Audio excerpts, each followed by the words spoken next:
ఆకాశగంగా తీర్థం అనేది తిరుమల కొండపై ఉన్న అత్యంత పవిత్రమైన తీర్థాలలో ఒకటి.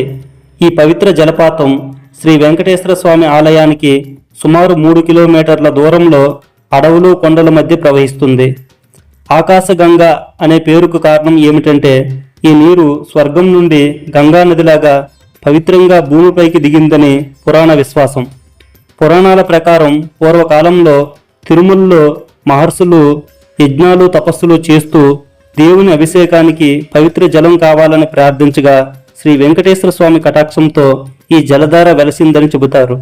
మరో నమ్మకం ప్రకారం గరుడు స్వర్గంలో ఉన్న గంగా జలాన్ని తీసుకొని ఈ కొండపై ప్రవహించేలా చేశాడని చెబుతారు.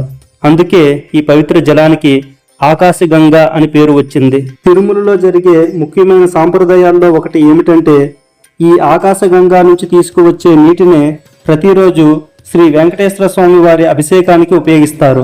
పూర్వకాలంలో ఈ పవిత్ర జలాన్ని ఆలయానికి తీసుకురావడం తిరుమల నంబి వంశానికి చెందిన అర్చకుల బాధ్యతగా ఉండేది. తిరుమల నంబి అనే గొప్ప భక్తుడు రామానుజాచార్యుల కాలంలో వెంకటేశ్వర స్వామికి విశేష సేవ చేశాడు. ఆయన ప్రతిరోజు ఈ ఆకాశగంగా నుంచి నీటిని తీసుకుని కొండ మార్గం ద్వారా ఆలయానికి తీసుకువెళ్లి స్వామివారికి అభిషేకం చేసేవాడని సాంప్రదాయం చెబుతోంది.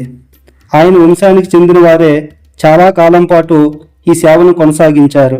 కాలం మారడంతో పైపుల ద్వారా నీటిని ఆలయానికి పంపే ఏర్పాట్లు చేసినప్పటికీ ఆ సాంప్రదాయానికి గుర్తుగా ఇంకా ఆ సేవను గౌరవంగా కొనసాగిస్తున్నారు. కొండల మధ్య నుంచి జలపాతంలాగా నీరు క్రిందకి ప్రవహిస్తూ చాలా అందంగా కనిపిస్తుంది. ఈ పవిత్ర జలంతో స్నానం చేస్తే శరీరం మనస్సు పవిత్రంగా అవుతాయని భక్తులు నమ్ముతారు. తిరుమలలోని ఇతర పవిత్ర తీర్థాలైనటువంటి పాప వినాశన తీర్థం, చక్రతీర్థంతో పాటు ఆకాశగంగా తీర్థం కూడా అత్యంత ముఖ్యమైనదిగా భావించబడుతుంది.